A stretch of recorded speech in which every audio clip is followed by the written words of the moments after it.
And, of course, Tonightly, your own show that you fronted. Yeah. That was rather good, actually. It was all right. It was a bit hit and miss. How was it received? You know, I think some people thought that was all right, and some people said that was a bit rubbish, and I think that's essentially what you're going to get with everything. Yeah. The thing was, it was a new show. I mean, it was on at 11:15 at night. Mm-hmm. You know, it was a show about new talent and getting new people who'd never been on telly before.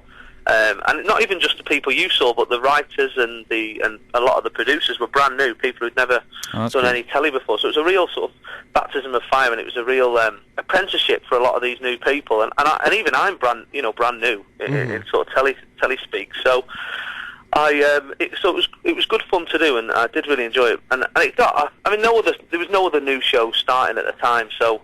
You know, there's a couple of sort of the national papers, the tabloids, who had a bit of a go at it, and you were like, all right. There's always going to be someone knocking it, aren't they? You can't make everyone. Exactly. I mean, at no point, I didn't come out at the beginning and go, hello, forget what you think about comedy, because it starts again tonight.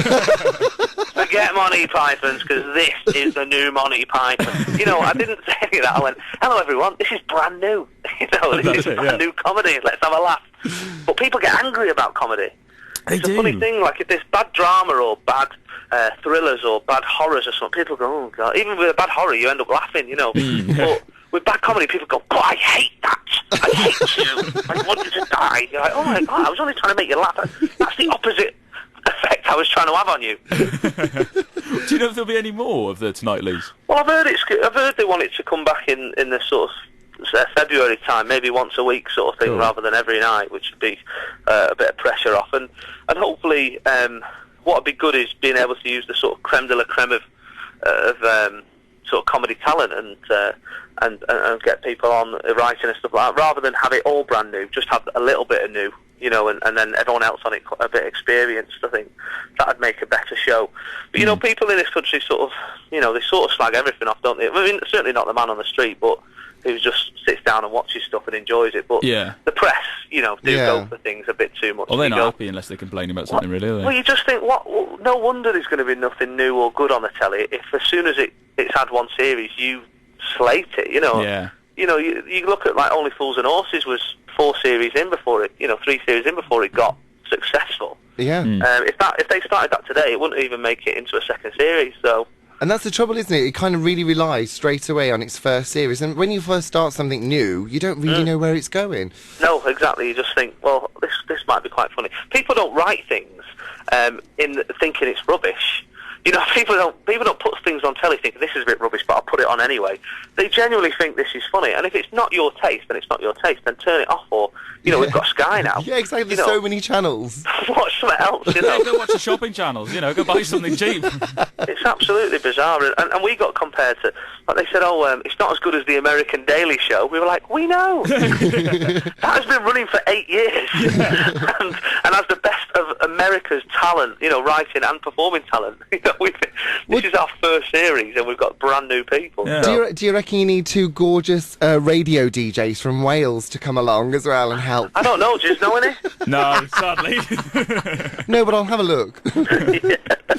That's fantastic, Jason. We'll be back with you just after this. We're back with Jason Manford. No, we've also got some questions from our listeners. Oh, okay. Now, some of them are a bit random, and some of them I'm sure you've heard before. Right, okay, fire away. Sarah Hulbert asks, who or what makes you laugh? You've Been Framed. That's what makes me laugh. People falling over and hurting themselves. People falling over, old people falling off swings, dogs running into glass doors, things like that. That's what makes me laugh.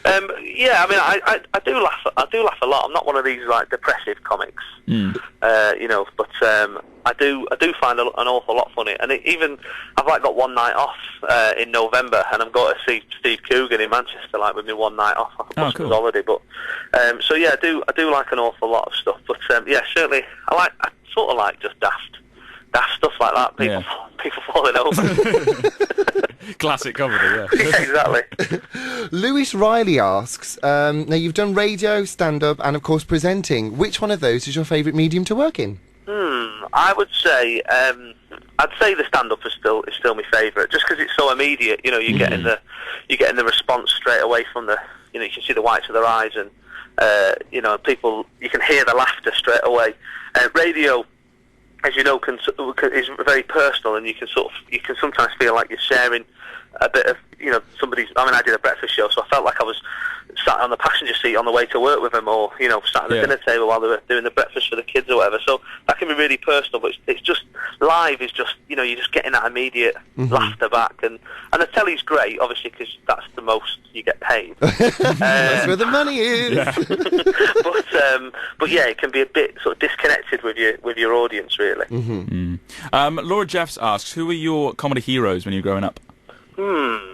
I would go. I mean, my dad was always a big comedy fan, so we always had records of people like Tommy Cooper and Les Dawson and stuff would be knocking about. And then I sort of got into stand-up like from an early age, really, watching Billy Connolly and Jasper Carrott and Dave Allen and people like that. Okay.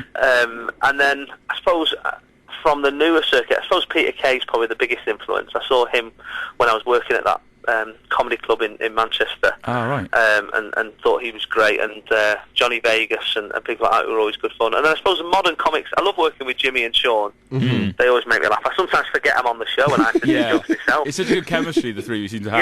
Yeah, sort of end up sort of laughing at them and go, oh, I better say something funny myself.